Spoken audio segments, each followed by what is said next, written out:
Welcome to the shit show.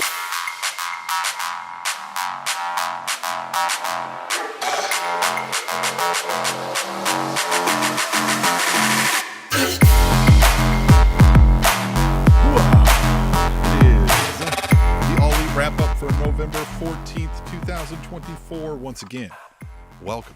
I'm going to rely on the folks in the chat, of which we've got a couple already, to let us know. Can you hear us? Can you see us? All of that kind of good stuff. We think we eliminated the technical difficulty issues from last week, but who the hell knows? That's where you'll let us know. Speaking of, we got Jim in the chat and Wrestling with Neurodivergence Pod, Lisa and Gary, it seems. And they said all is good. So I think we're ready to party, Tom. Anybody else, if you're joining us live, join the chat with Lisa, Gary, and Jim. Yes. Always join the chat. Always talk to us or amongst yourselves. Again, you know, sometimes when we're talking about Swerve versus Leo Rush, if you guys want to go on a side rant, talk about how Vader in 92 beat the shit out of Sting, by all means. Here's the thing that I got to come clean. And again, if you're listening on the podcast, you don't see this, but here is my vulnerability to end 2024. I have a vulnerability with this show. So my house comes at an angle. So I know that behind me, it sinks down. And it always bothers me when I watch this back that, like, you know, over here, Mahomes is way up here. And then this one is just like here. So I have a fucking book right now underneath my computer to try to balance it out. And I can't fucking figure it out. I've done that every episode, by the way, and I still can't get it, but we about that action. Tim, how are you? I'm here, Tom. I'm here. We are, I'm ready to talk to the fine folks in the chat, talk to you, talk about some All Elite wrap-up, or some All Elite Wrestling, right? Dynamite was last night. I'm excited. I'm excited to get into this, Tom. How are you? Good. Hey, we can talk about ourselves too. If you're like, hey, we want to talk about All Elite Wrap-Up, let's just keep talking about us. You know what? My favorite subject. You know, you can always, right. My favorite subject, me. I saw a trailer. This is what I was going to talk about, because we're going to talk about Dynamite, but let's be honest, not a ton else happening around the AEW sphere, right? Like, you know, the TV deal is done, things of that nature. So what I was going to bring up is I saw a trailer for a movie. It's called Nevermore, The Raven Effect. And it's about Raven and how he kind of, the genesis of that character from ECW. And then it gets into his personal life about how the ECW locker room was, you know, a little bit wild. And if you don't have self-control, then you're going to be in some situations. So I'm excited to see it. Yeah. Side note about Raven. So I'm a big MMA fan, as most of you know. If you don't, I'm a big MMA fan. And I listen to a podcast called the Co-Main Event Podcast. Very good. If you're just interested in the sport and you don't want to do the Trump and all that asshole stuff, come over here to Co-Main Event. Great community. Anyhow, part of that community, Raven is on our Discord channel. And there's sometimes when I'll be like he places bets and he'll let you know, like, hey, I've got $5 on John Jones. I've got all that stuff. And so I'm hoping that they interview him to talk about this movie. Apparently he's not doing great right now, but he seems coherent, at least in text, right? Like I don't hear him. So we'll see how that goes, but it's called Nevermore, The Raven Effect. Okay. And then I showed Emily, my wife, and she was like, so how is he different than like Sting? And I was like, oh, because I can get that, right? If you tell me the Crow and Raven, how is that? And so I started showing her like the genesis of Tommy Dreamer and Raven's feud, which is, can we get into that a little bit? Another side note. Absolutely, of course. Yeah. Another side note. We need more fun. We need more fun. And this is what I mean. The genesis of Raven versus Tommy Dreamer is that they went to summer camp together, and Tommy Dreamer was the big star athlete, and Raven was an outcast, and Raven's parents went through a divorce. Tommy Dreamer made fun of him. Tommy Dreamer also made fun of the fat girl, Beulah McGillicuddy, and Raven was going to come to ECW to kick that guy's ass because he deserves an ass whooping, and also he thinks he's a great wrestler. We need some of that shit. Now, we get a little bit of it in AEW, right? You get Swerve and Darby will like mention Defy, like we've had battles in Defy. So a little bit, but man, let's get some stories. You get what I'm saying? Yeah. Like, I don't need to know that you they seem to address the New Japan rivalries a lot without telling us too much about like the background of the stories of those rivalries. Right? Yeah. Like, I know like these were rivals over there, but I don't know what they did to each other. Much. Yeah. How they become rivals. Right. Yeah. Mm-hmm. And I just need a little bit of like storytelling. You can, again, I know that this culture in wrestling is like, what's real? Oh, they're actually cousins, or they're really not brothers, all this stuff. But fuck, come on, let's have some fun, right? Swerve Strickland's long lost brother is Ricky Starks. Why fucking not? Just, you know what I mean? Let's have some fun. I mean, I really could have swore that the Undertaker and Kane were inbred brothers, but I'm really surprised to learn otherwise.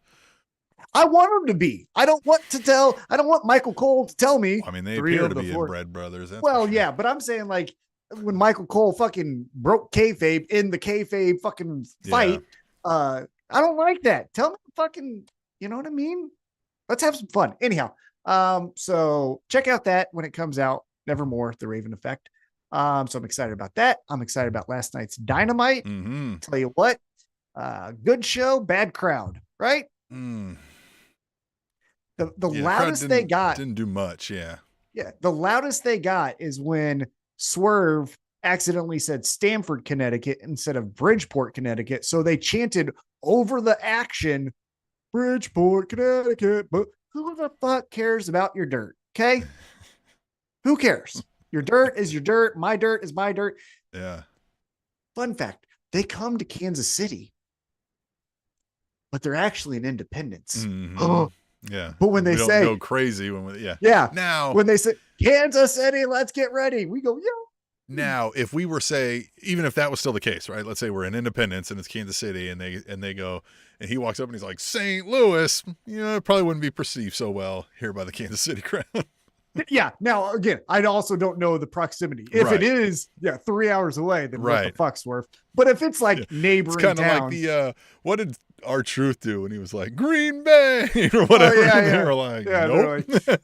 It's like, this is Indianapolis. Or it was Milwaukee or something. I can't remember what happened there. Maybe the Wrestling with Neurodivergence pod can tell us. I heard they're from around them in our parts. Mm-hmm. Well, and also Jim brings up a good point. Wonder why they booed Stamford.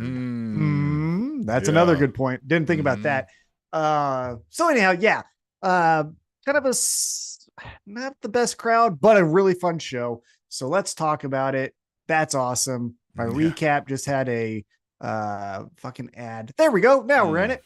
All right. Like I said, we are at the Total Mortgage Arena, granddaddy of them all. Yeah. Bridgeport, Connecticut. And we open up. Big dreams of performing there. Lots of wrestlers.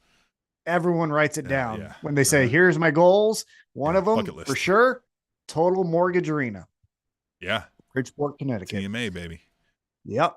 All right. So we get an open contest of everyone's favorite father, the patriarch, Christian Cage, and the craziest cowboy this side of the Mississippi, Hangman Adam Page, taking on the Switchblade.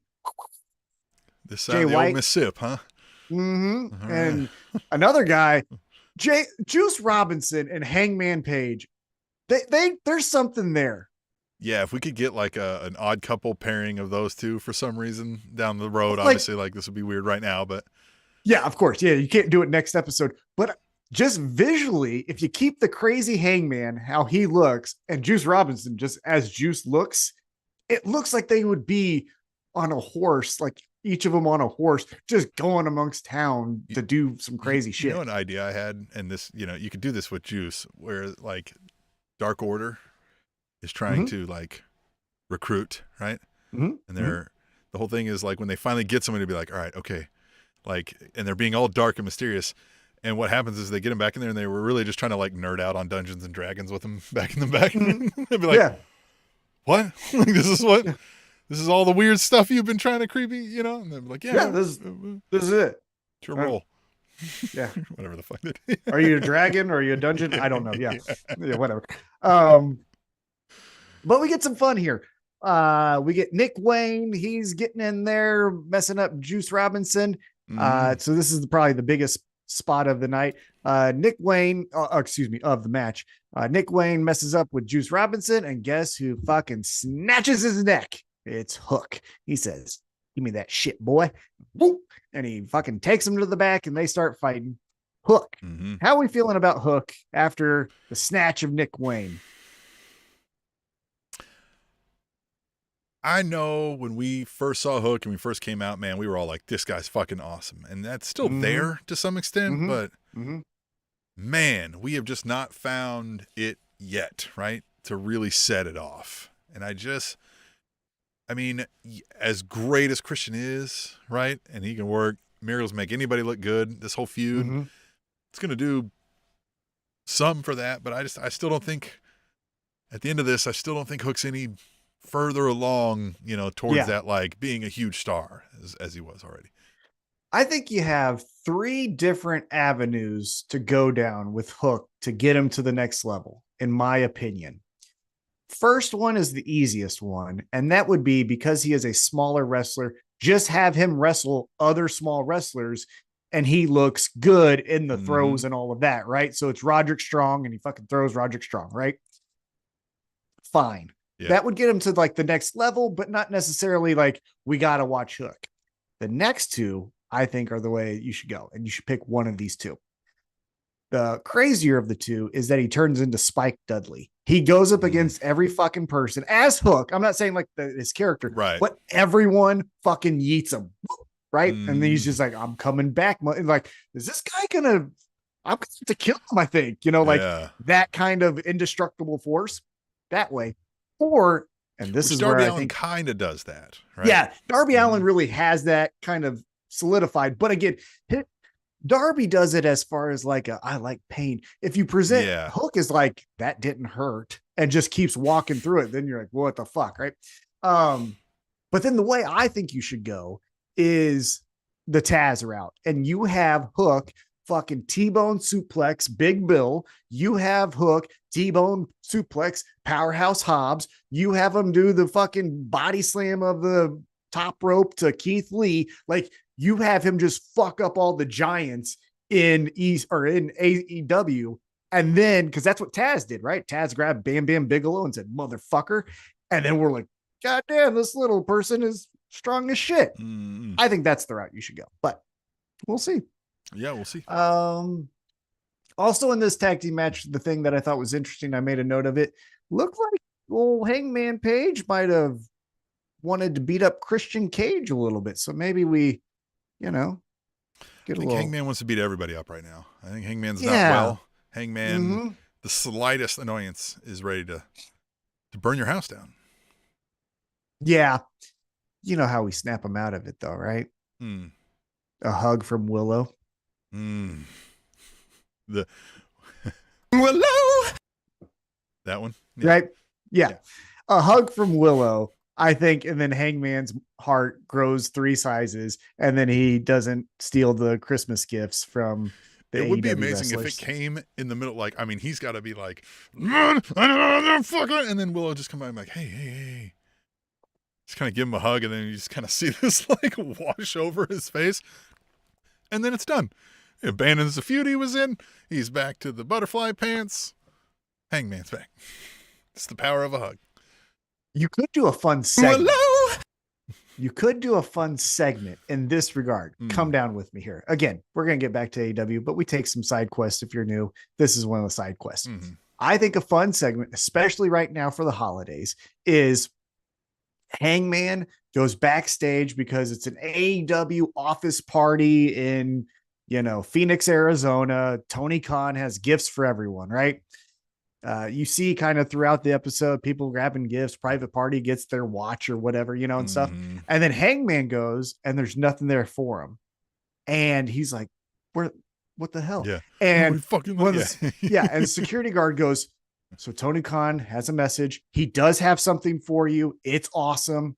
It is not here. And then Hangman and then he's just throwing everything up. And then that's when Willow goes, hey, happy holidays.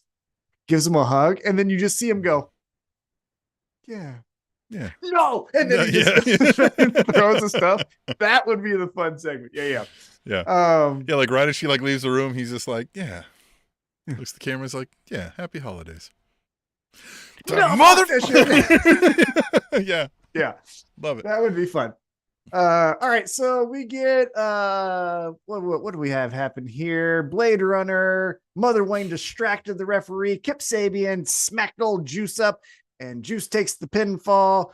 The winners of the tag team match, Christian Cage, Hangman, Adam Page. So we still get Jay White and Hangman at the pay-per-view, Full Gear, but interesting enough, I thought maybe this would lead to Christian Cage versus Juice Robinson and maybe potentially something. Will, I don't know. but we don't see a whole lot of this. This is a Stanford thing to do of like two heels tag team them against two good guys, right? Yeah. This fit a little more with kind of the storylines and somewhat, but like I mean, it doesn't look like it was there for a major reason, right? It does look like we were just like, maybe we had two matches, we fit them into one to give them more time.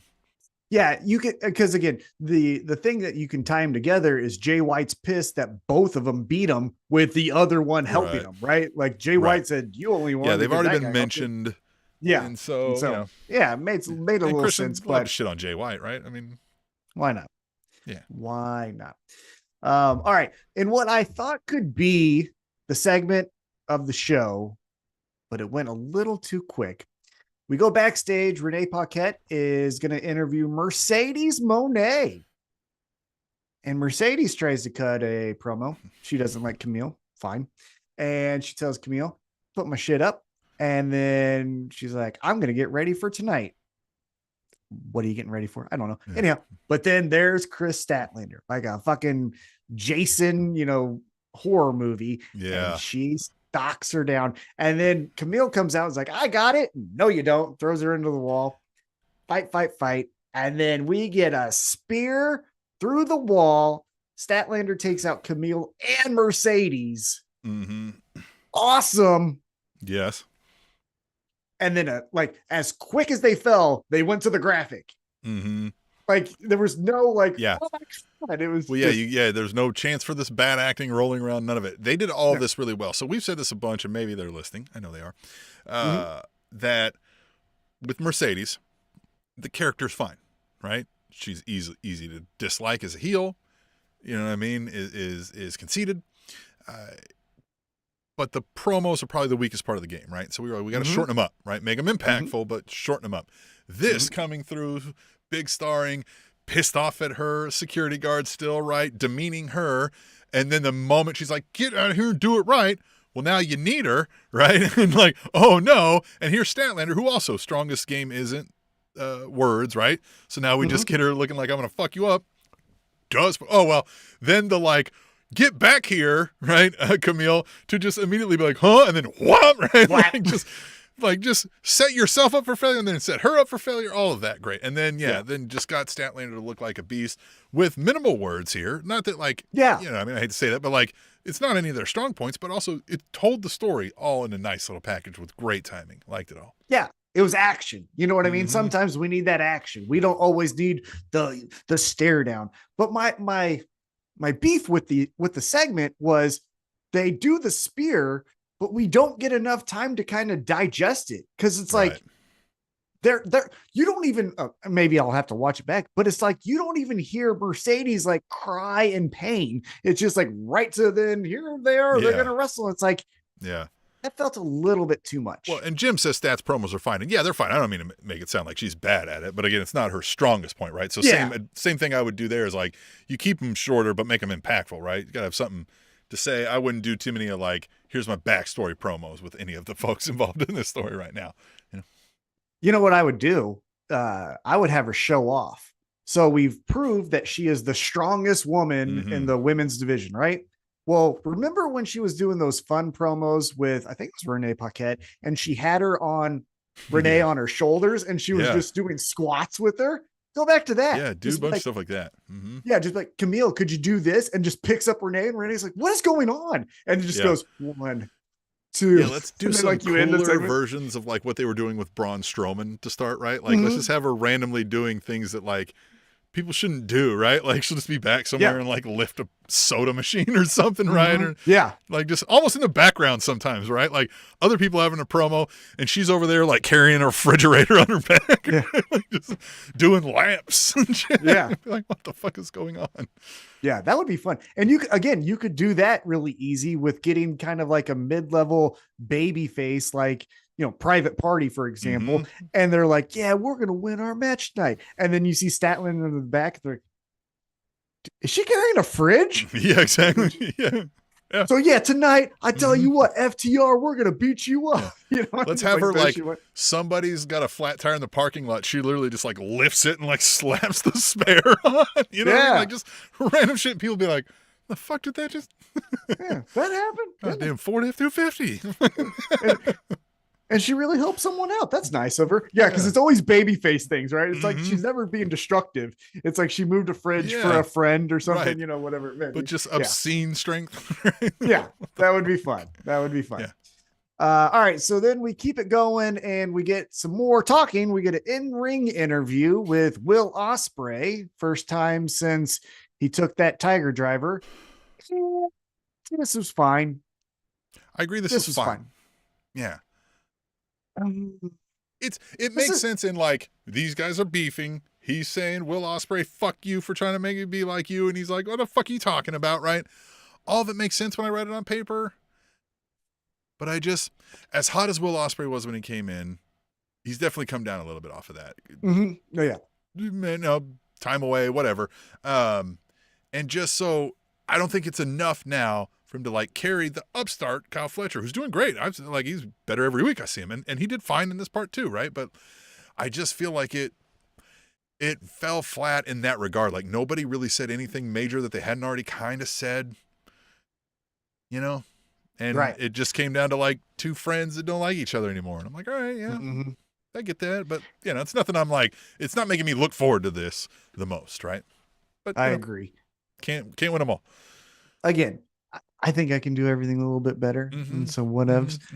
I would have waited a little bit. I would have had Kyle Fletcher get the momentum to where you're like, son of a bitch, could Kyle Fletcher win the TNT championship? Right.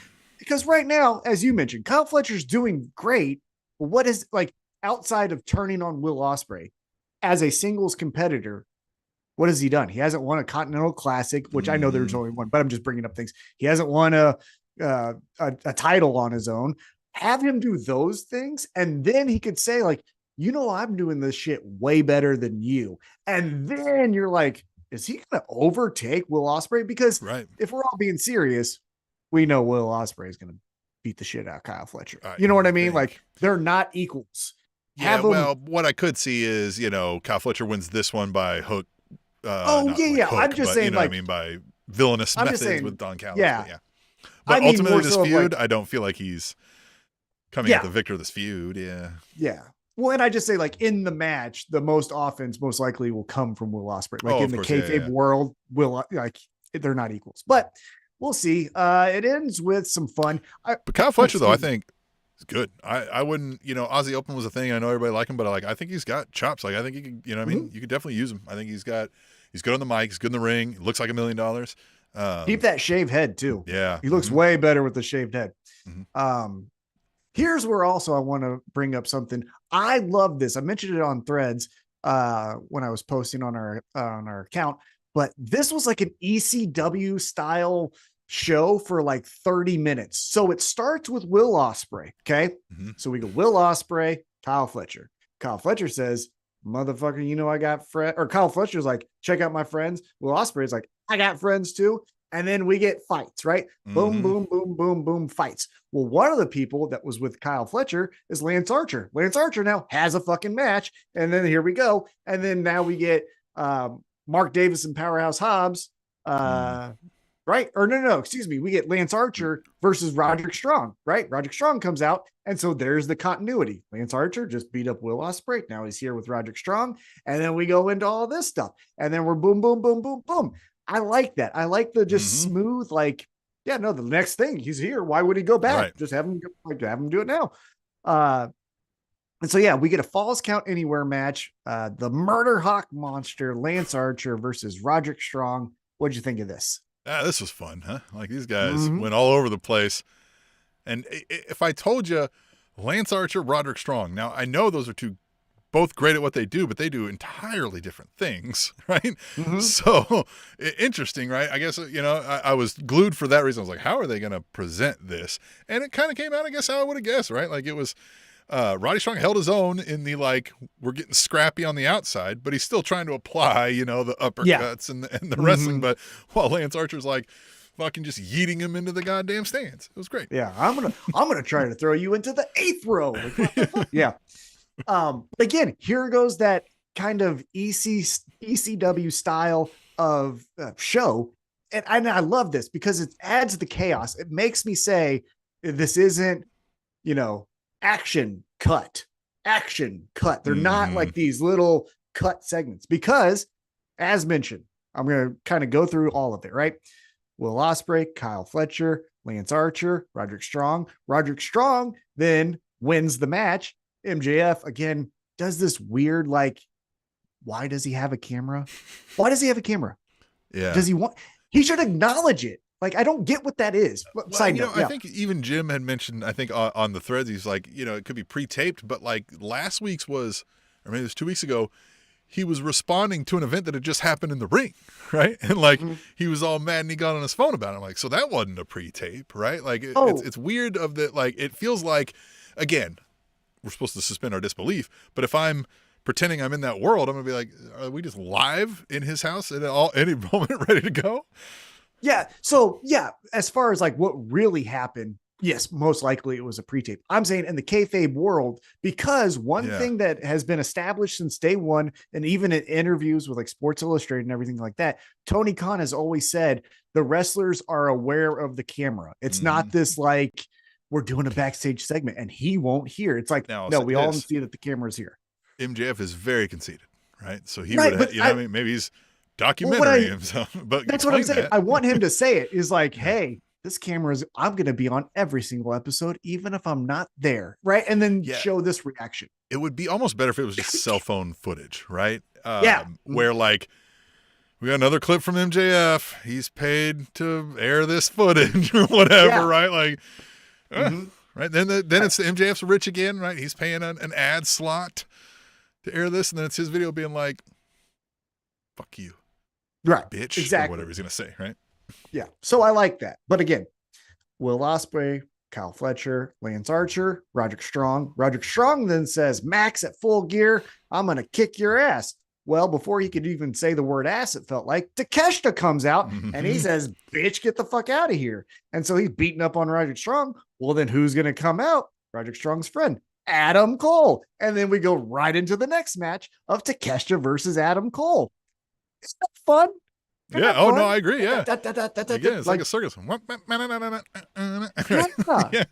Yeah. Don't give me a second to be like, oh, well, that promo's over. I'm going to go get this or I'm going to scroll on. Yeah, exactly. Yeah. Don't make me get on my phone.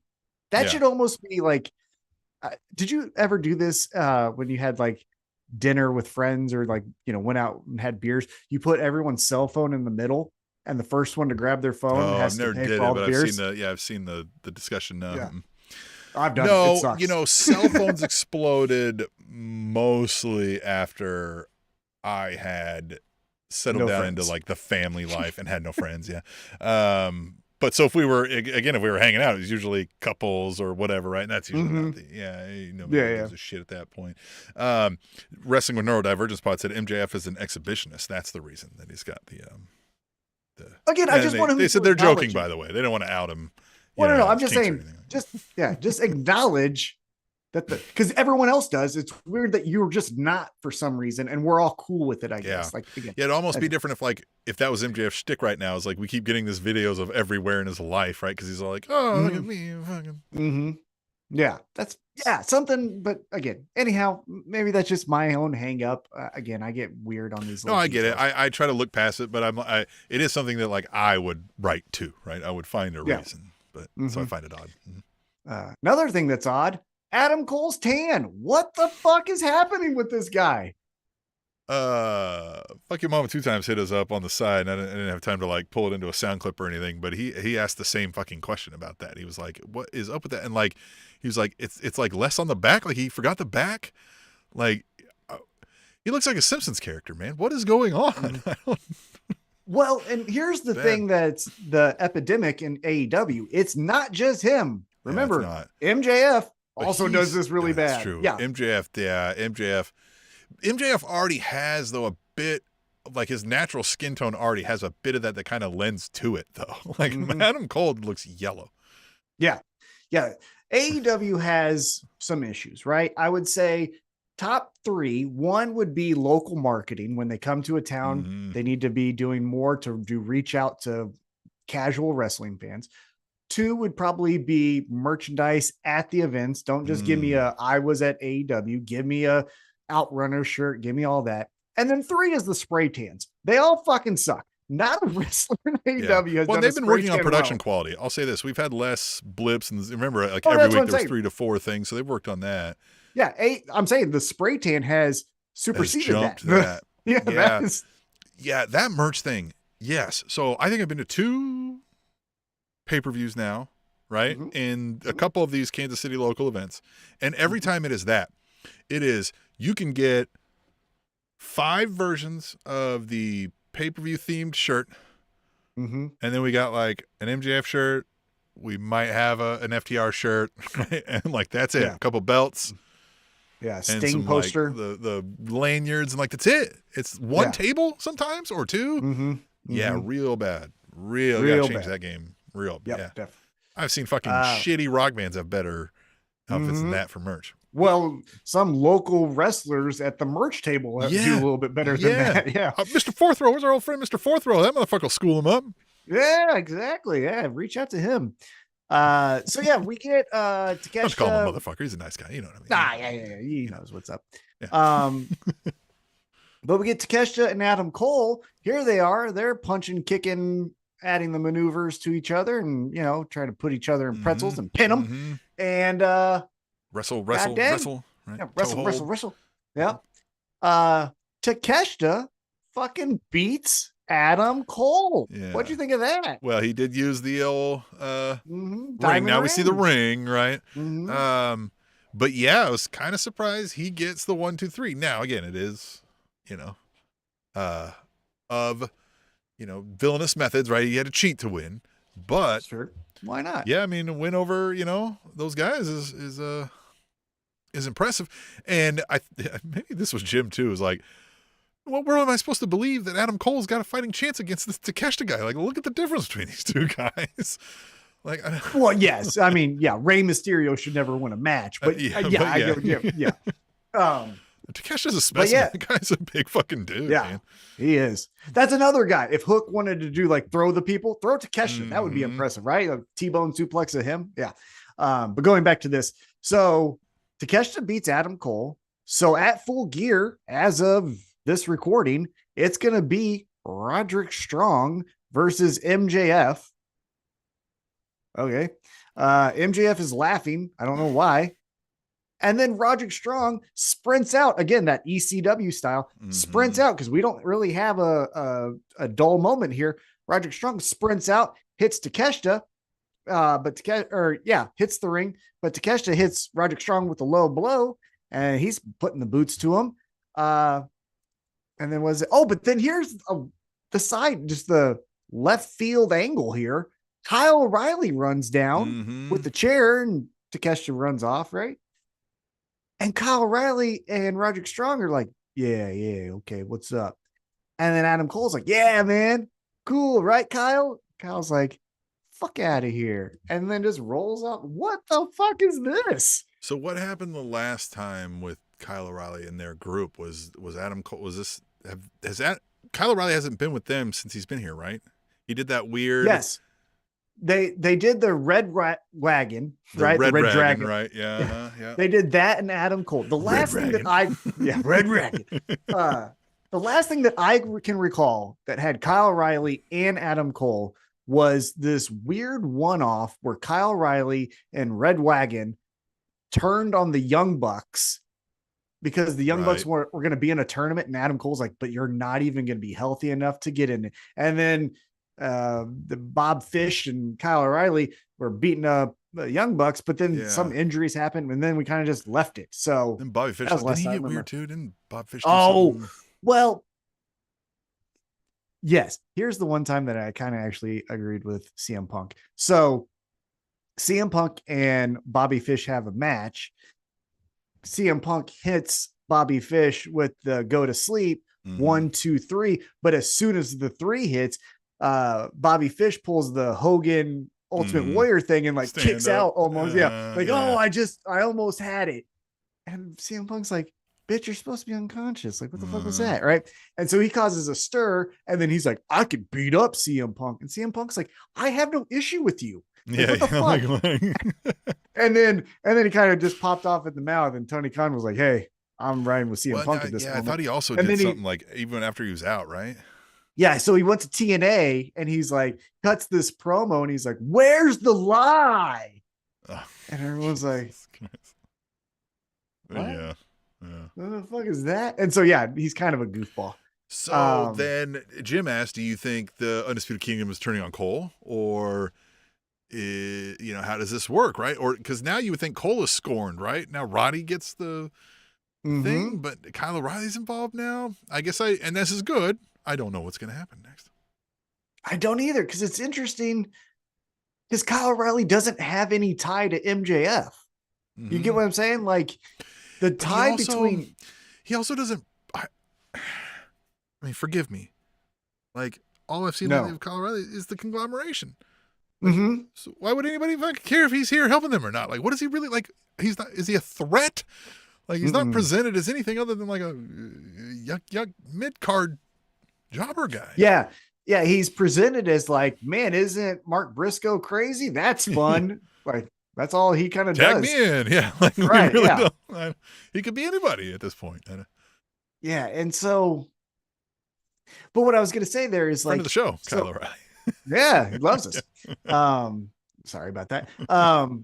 Roderick Strong and Adam Cole, though, are tied in a storyline because they both don't like MJF. Right. So it's just weird that Kyle O'Reilly's like, hey. Yeah. And people are this like, kind of goes back to your ECW stuff, though. Like, I mean, this is the traveling circus, and these folks all have history, and they, it pops up in weird times, right? Yeah.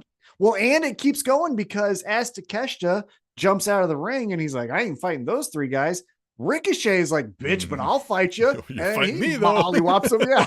And he mollywops him. And so we get that. And that's kind of unfortunately, but that was like the end of the ECW segment. So we went from Will Ospreay calling out Kyle Fletcher to Ricochet beating up Takeshita all together. That's how it should be sometimes. It's all together, I loved it. It was great. Now let's keep it moving. We get the Hurt Syndicate, Bobby Lashley, MVP, Shelton Benjamin. Side note, their fucking song rules. We hurt people. Oh man, I'm like, that's good stuff. Yeah. Fuck you, Swerve. I might like this jam better. Yeah. What was that when Dolph said he caught Kurt Angle running to Ass Man for like 3 hours straight on the treadmill? That's going to be your workout song. I mean, it might be. But they're doing a backstage segment here, and Renee Paquette is like, hey, Bobby Lashley. And MVP's like, let me mansplain here and show you how it's really done. MVP, you better watch yourself. You know who she's married to. Don't be pissing her off too much. Anyhow, but he goes, let me show you how it's done. Bobby, you're the best. You're greatest. Look at all your muscles. You're going to beat him up. And Bobby's like, I'm going to hurt him. And the MVP goes, yeah, Swerve's going to be in action and we'll watch it. Yeah, it was a little It was a little. I don't know if MVP got a line in there too or something because he was like, "Oh, my bad, I forgot." Yeah, I was ready to fight. Yeah, this is so weird. Yeah. Yeah. So yeah, they're gonna be there later when Swerve has his match against Leo Rush. So we go to break, we come back, and now John Moxley seizes the Superstation on TBS or the Superstation TBS, and you motherfuckers, come on. They cut a pro. So Yuta and Claudio beat up friend of the show, JD Drake with the chair. Marina grabs a camera guy. And then it's just promo time like any other person. Yep. And here's the thing that makes me the most upset about this. John Moxley will go to that level. We've seen skewers in his fucking head. We've seen pizza cutters across his forehead. So he can get wild, right? And he's done it to other people too. So let's fucking get a chair shot to love him. JD Drake doesn't mean seize the station. Yeah, exactly. Didn't take over the TBS. Yeah, I don't. Right? Let's get him in a truck or something. The production truck. Let's get him on the. You know what I mean? Yeah. Yes. Make a Excalibur run off from commentary, right? Why isn't the Death Riders doing commentary this whole show? Yeah, something. And again, you don't have to do NWO because it could just be dead air, right? Just don't have anyone call because they're just like, that's not a part of wrestling. And just have them. But it run doesn't even off, have to be. It's just like he could just be like, he was like, "You guys think you can stop us from doing whatever we want? We do whatever we want." Like tonight we're calling the matches, right? And it's not even about taking over the company. It's just like, get out of here, run them off, and then anytime Tony tries to come up with security, they're like, "Fuck away, nerd!" Right? And they just fight off whoever tries to make them leave. And they're like, "All right, you got it back next week." You just fucking, you know what I mean? You just want to do it. Well, yeah, because here's the interesting thing about Death Riders is they're very serious, right? But we've obviously seen them have some fun in the promotion. So mean fun, I think, would add something to this group. Because as you mentioned, if Yuta's like, "I've never been a cameraman. Give me that fucking camera." And he's like, "I'm doing the camera shot." For the next 3 matches, he's out there. He's just, "I'm doing a shit job of fucking camera work. And I was like, and he hits one of them with the camera. He's like, "Bitch," and then goes zooming back to in on girls and stuff out in the crowd. And people like, "Hey, Yuta." Yeah. So that's what I'm saying. Mean humor. Do some of that stuff. Because So anyhow, I digress. Moxley's like, "Orange Cassidy, I'm gonna beat you up. Chuck Taylor's dead and you're a bitch." It was verbatim, I think. Yeah. Hamburger meat was mentioned. I wrote that down too. Yeah, it was, huh? Yeah. It's interesting. And then Orange Cassidy comes out, and he's out there with Mark Briscoe and Rocky Romero, 2 good guys. And Orange Cassidy goes, "You're right, man. It was gonna be crazy, but I beat you. How about that? Pretty cool." Yeah. I didn't get moved by this. I'll say that. Now we get some fun stuff right after this. So the Death Riders leave and fuck all these guys. And Darby Allin's like, "Bitch, you think you're getting away?" And he fucking he's beating them up. And now we're getting some fun. We're getting kidney shot. Yeah. Kneecap. And Jesus of Mary again. Darby, stop it, brother. Just for fun, Claudio's like, "I'm going to do the big swing into this fucking, whatever it's called, this gate or whatever," and just whop. And I was like, "Brother, in 6 weeks, we're not going to remember that. But guess what? You will, because your hips broke or something." Yeah, or you're not going to remember. In 6 weeks, neither of us are going to remember this, but it's going to be for different reasons. Yeah, exactly. And so Yuta jumps in the truck and then they drive away. This was a turd. Yeah. Hold on. I digress. This was underwhelming. I think it was a bit of stalling, right? We didn't really do anything different to advance a story here. You know what I mean? Fucking. I don't feel like AEW is in any more peril than it was. Yeah. I don't feel like The bad guys are wounded. Hell, Lance Archer usually does more damage walking to his match than these guys did in this takeover of the TBS Superstation thing. Like, see, they should have recruited Lance Archer. He would have fucking. Maybe they still can. Done. Yeah, they still can. By the way, Lance Archer and Brian Cage, that should be your tag team champs. I don't know the other two teams. We don't know as of right now. The other teams that are going to be in this 4-way. It's the Outrunners, Private Party. I love the Outrunners. But Lance Archer and Brian Cage. Yeah. Because here's the thing. If you present, I'm just having fun here, so just follow me for a second. If you present WWE versus AEW, champions versus champions, you have Brian Cage and Lance Archer versus, I don't even know who they're. I don't even know who's, Street Profits or whatever. Like, huh? And then you have John Moxley as your top guy against Cody, and you're like, and now you have like no, this is where the real motherfuckers are at. They play over there. We're about it on this side, and you're like, God damn. Look at the adjective. Yeah. Look at the adverb. Like, what the fuck? You're getting it worse. Oh, Kevin Nash. He was cool. He was never the brightest guy. Yeah. Wasn't an English major, that's for sure. Yeah, that's for sure. And then Jericho. Next up, Britt Baker versus Penelope Ford.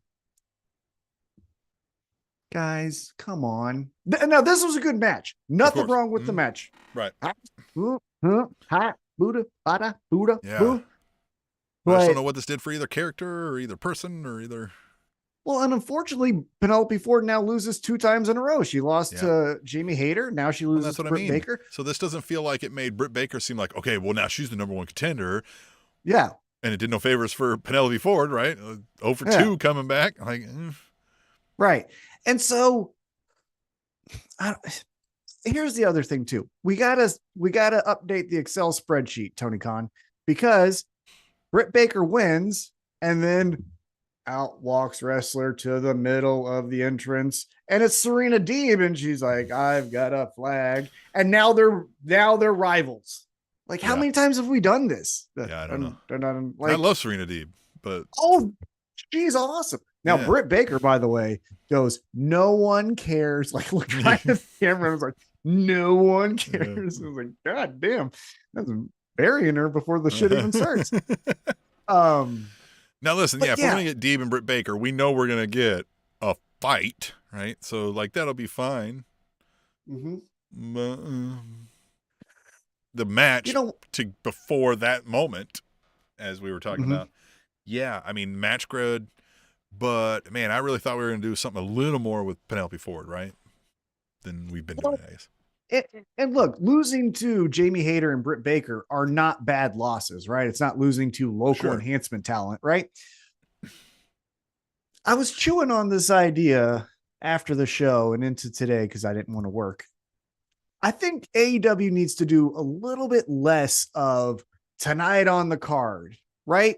Because what you could have done, again, because I think I can do it better, is Penelope Ford goes, hey, I asked for this time, and what I asked for is a fight. I lost to Jamie Hayter, but there ain't another bitch back there that can beat me. And then Britt Baker goes, motherfucker, yeah. And now we have a match, and now we got some juice, right? Now we got some like. Well, and then even if Penelope Ford loses, then she can get more into the. Okay, right. So two, but there's not another, and then Willow comes out. And it's like, like I always said, you can beat me 9 times, but you can't beat me 10. Chris Statlander's next. Like, but then we got some juice, right? Then we got like all right, well then now these two girls obviously don't like each other, you know? Let's get into Book It T-Mac here, Tom. Yes, love Jim it. asks, what do you guys think they should do with Britt? Turn her heel. No one likes her as a baby face. She's a great baby face in the sense of outsiders come into AEW. This is our turf.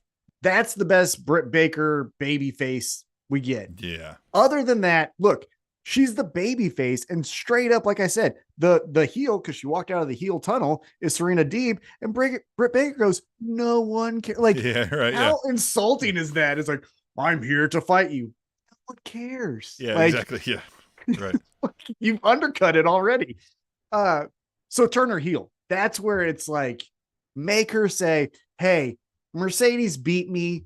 Lucky I was jet lagged in London. Who does that anyway? I can beat anyone else in this fucking company. And then, yeah, just make her like I'm a day one. All you bitches can't even, hold my whatever the fucking stethoscope or whatever the fuck a dentist has, that's what I would do. Promos from back in the day when she was like, coming out of the role model and those kind of things. Oh. The almost like all right, everybody, let's talk about how great I am for 20 minutes. I've done a presentation to discuss about, you know what I mean? Where it's like, shut the fuck up, right?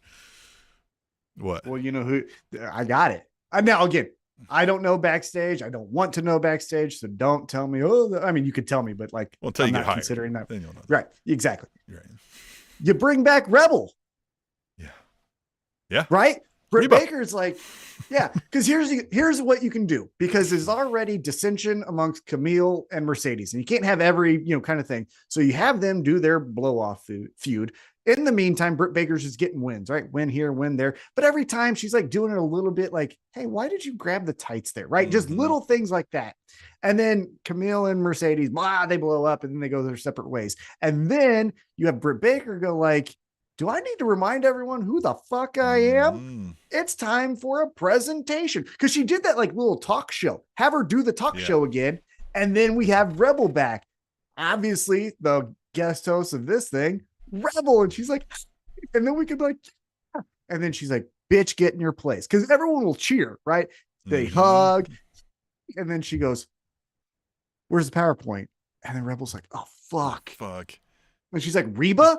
I said the PowerPoint. Oh God, she's calling me it again. And there you go. Just go off with that. Love that idea. Bring back Reba. Guys, I don't mean to, but I'm good at this. I'm not good at a lot of things. My job, not even close. But this, right here, God dang. What? Oh, yeah, the show.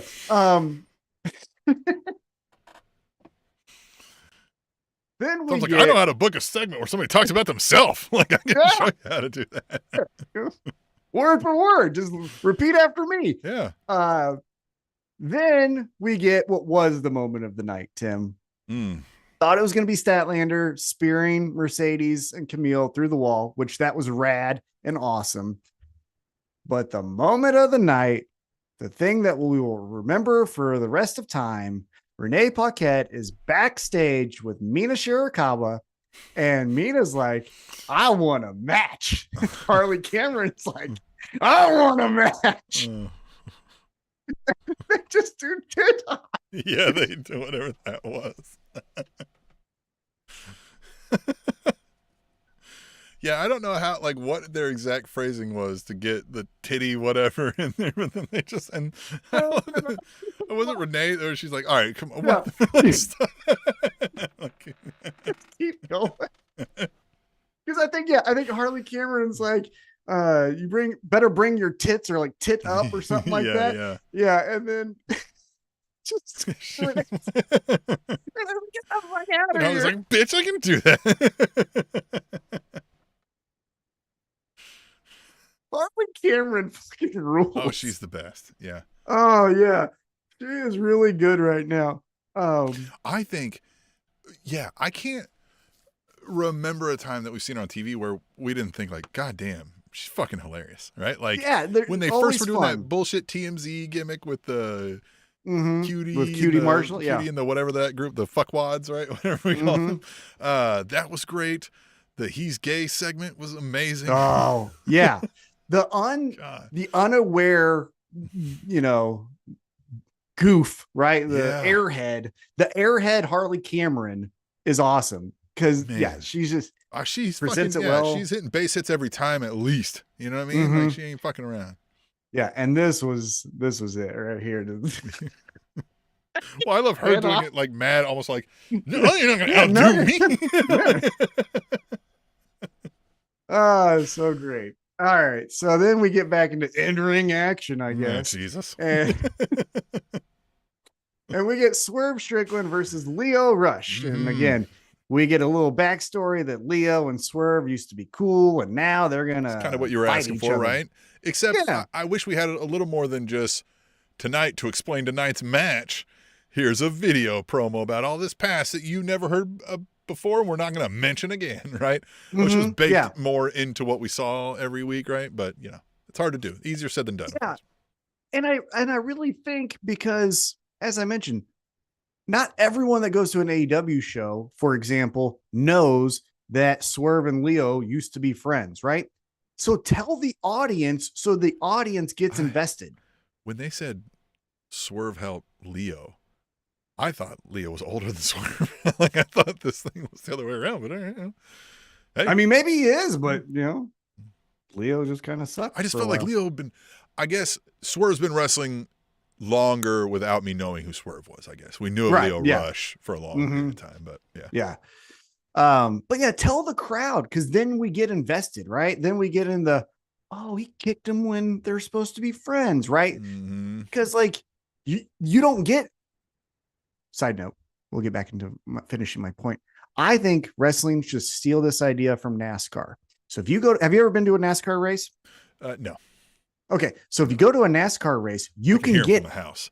But well, here's the thing: when you go to a NASCAR race, they'll give you a headset and you can listen to commentary. You can also cycle through and like listen to the radio of like R number 12 that's or helpful whatever. Because you don't want the fucking noise the whole time, but you can hear what's being said. Is there's a wreck, or all maybe an extra premium price. You got to return it at the end of the night, but you get to hear what Excalibur's saying. If you're not going to, if you're not going to explain to the crowd, Leo and Swerve used to be friends, then fucking let me have some headphones in here. I would like that. The one thing is, I also like catching a crowd interaction, so I'm more of like a one earbud type, right? You know what I mean? But you can do one of these, you know, but anyhow, almost like those, when they give you like if you go on a guided tour, right? And you get that little, the little earpiece telephone thing, right there, man.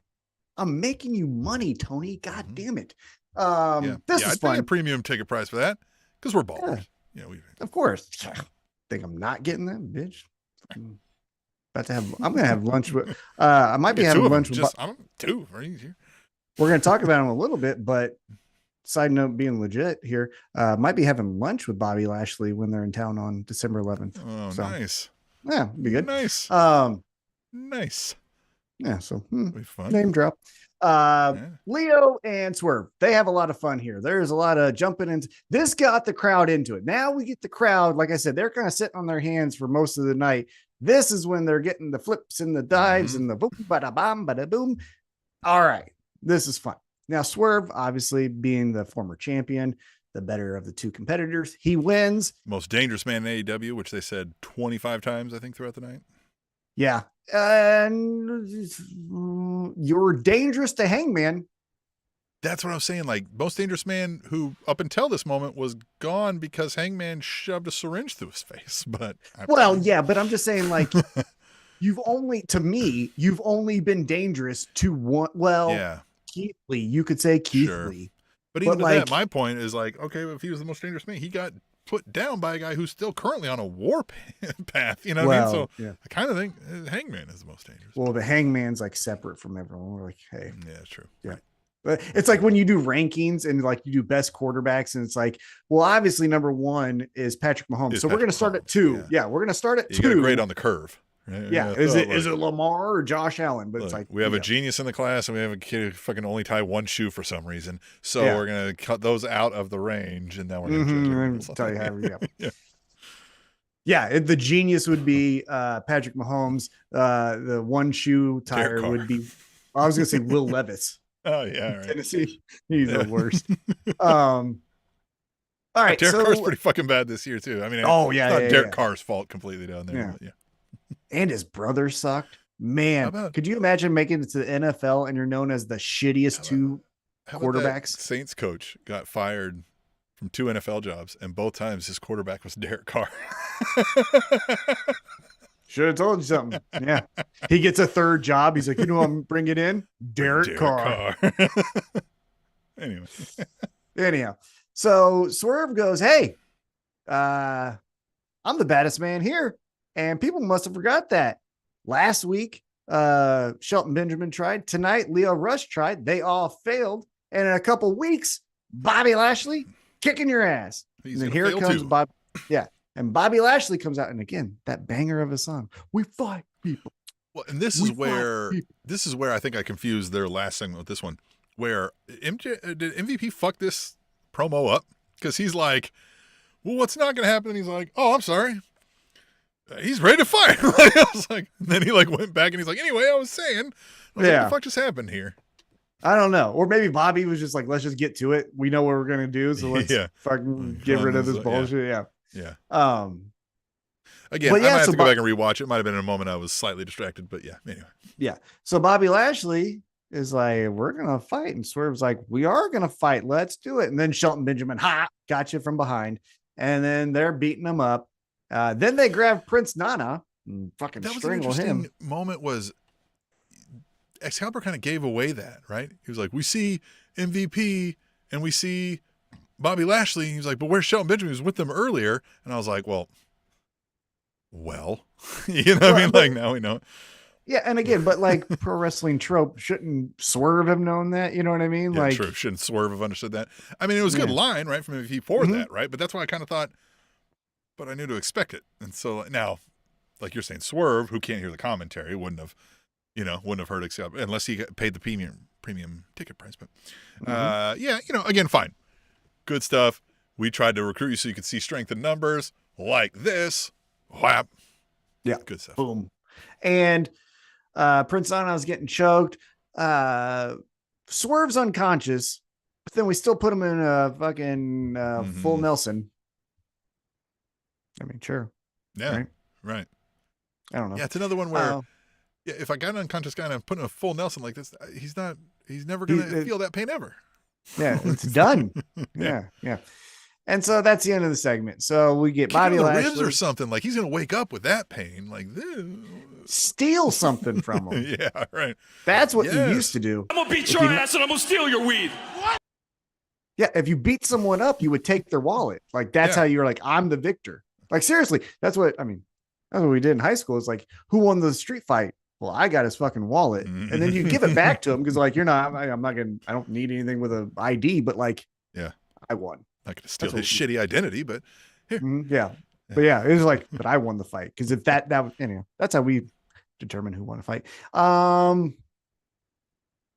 What was I saying? Oh, Renee Paquette. She's backstage talking to Jamie Hayter. Now, help me out here, Tim, because are we alluding to something here? So Jamie Hayter is like, I'm coming back and I'm doing things and I'm coming after one thing. And then the lights went out. And then we see Julia Hart appear and she's like waking up from a dream. And then she like picks up a phone. Brody King is like, hey, it's time to come home. And then like doing this thing. And now she's back to the thing. But is she going after Jamie? Maybe because just interrupted her thing. So there's a couple ways, right? If she's just going to be randomly interrupting things because we're just, Julia Hart, but that kind of shits on the people doing their thing, right? So do they care? Is Jamie Hayter going to be like, well, fuck you, bitch? Is she going to take it to Julia Hart when she comes back? Or is this we have a dark reason to go after Jamie Hayter? We shall see. Yeah, that was what I was confused on. I was like, so what? And then here's what I would have done. No, I'm not going to. Well, yeah, here's what I would have done. Hey, Julia Hart, it's time to come home. Well, in the next fucking segment, the main event, we get FTR versus the House of Black. Have her walk out with Brody King and Malachi Black, right? If she's coming home, well, here's the two fucking people that said, come home.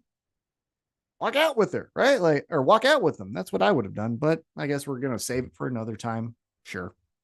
And if you're going to save it for another time, then, placement, do the fucking thing earlier. And I don't know. Come on, guys. Private Party come out and they said, we're going to watch the main event from behind a velvet rope that we just put here. Wasn't here anytime before, but now it is. Yeah. I've said this before though, like the Private Party of having, right? Like a guard letting you into where they're at is fun. And that's heel stuff though, right? Like I know like you can be cool and do some, heelish things and stuff like that, but like the exclusivity and you can't belong where we are, a la Private Party. It's kind of a heel move, but it's fine. Well, here's the other thing that I would do too. Make it a party. You're just two guys sitting on a couch if no one else is there, right? It's true. Have red velvet yes, we need people there, right? Cutler Yeah, get all the local talent. Yeah, all the talent. There's the rosebuds. Right. And then they walk in and be like, to a pseudo effect, kind of rosebuds, where it's like, then they're in the party. Play music, right? You play house music. You come, this is how you do it. Right. It also makes it harder to get the Private Party. Again, that would be heel stuff, but. Yeah. But like, again, Tony Khan, listen to me here. You come back from break, house music is playing. We see a party on the stage, right? The people and stuff. Then Private Party's music hits. Then they go and then they sit and then the party's behind, but they are watching this, but the party's behind. You have maybe someone even try to like walk up and the security guard's like, get the fuck back. Oh man, and then he just walks back through the tunnel. So that's it. So like Mercedes Moné walks up and she's like, oh, I'm coming to the party. And they're like, sorry, you weren't on the guest list. And she's like, how did she get in? And you see Chris Statlander back there, like lifting a keg up and pouring it into somebody's mouth. Yes. And they're like, that's it. I don't know, man. She was on the list. But, yes. That is it. That's it, Tim. Right there. That ties all what we're all of it in. Yes. And then you go to the main event, which is FTR, House of Black.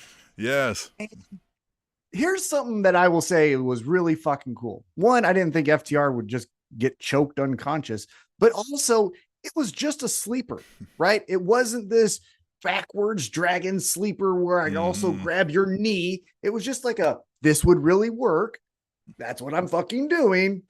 And he's unconscious. Like, I like that a lot. That was really cool. Simple moves. Bring them back. You know what I mean? Yeah. Yeah. No, I liked it.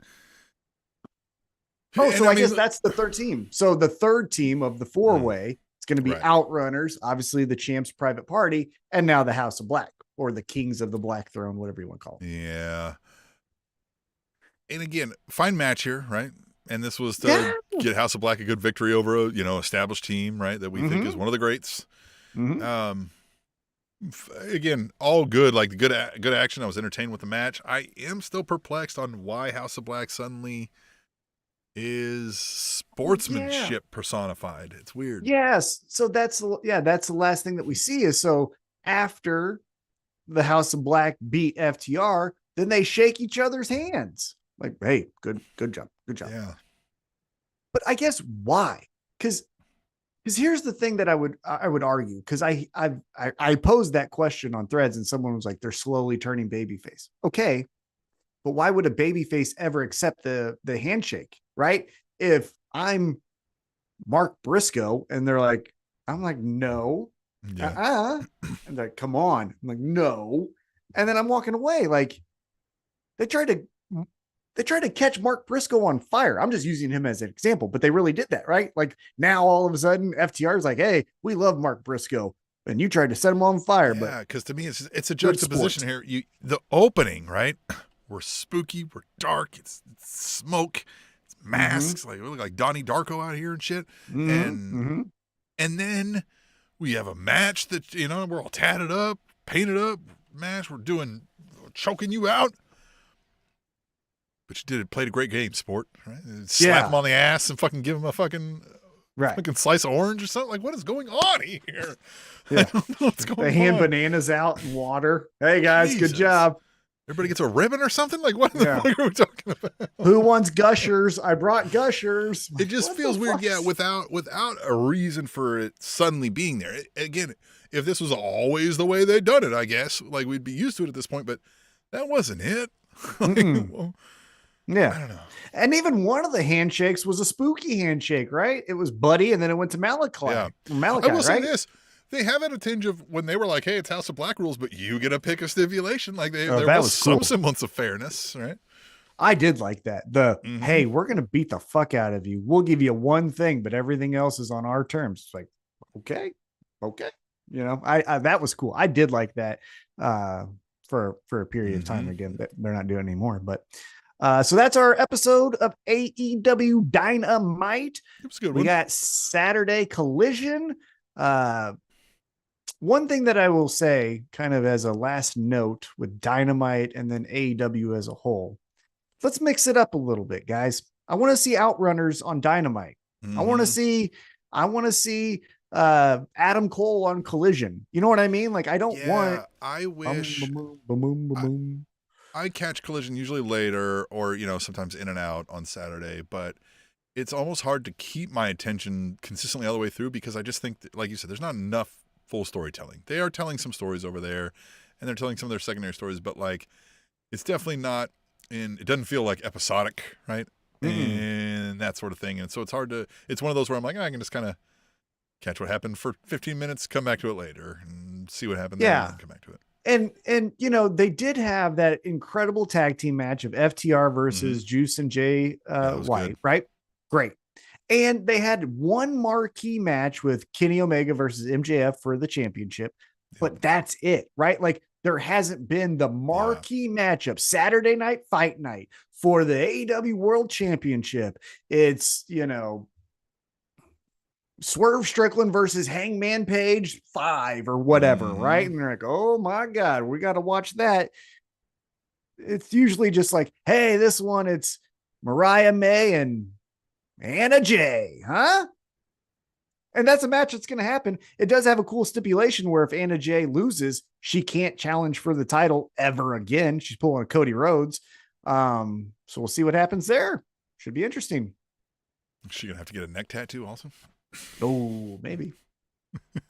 It's a Dark Order. Somebody should like get a fake thing for a while and just run with like a god awful, obvious fake Cody thing. Just if she loses, she should. It should be the Dark Order logo on her throat. Right. And she's like, hey guys. She should talk about racism. Yeah. Yeah. She goes up to like Athena and Britt Baker, and she's like, you all are friends, right? And they're like, what? Solved another one. And she just keeps walking. Yeah. Just do every Cody trope. Yes. Yeah. That'd be great. I love it. Yep. But yeah, so that's our AEW. We got one more week till the pay-per-view Full Gear. So it should be fun. So you're going to wear a Jeff Jarrett shirt. Man, I was having fun. Yeah, you were. Sorry. Oh, and Justin Flores says, and that tattoo moves around the neck like Robin Hood Men in Tights. Yes. Yeah. Yeah, at one point it's on her face. Yeah. Yeah, like the Tyson tattoo. Yeah, it just goes like that. Yeah, that'd be funny. All right, this is a fun show. Glad everybody joined in, especially Justin, super late. Nice to see you. But whenever you can join, we're happy to have you. You can always listen back. You can find us on the YouTube. You can find the podcast. All of the links you will need is on AllEliteWrapUp.com.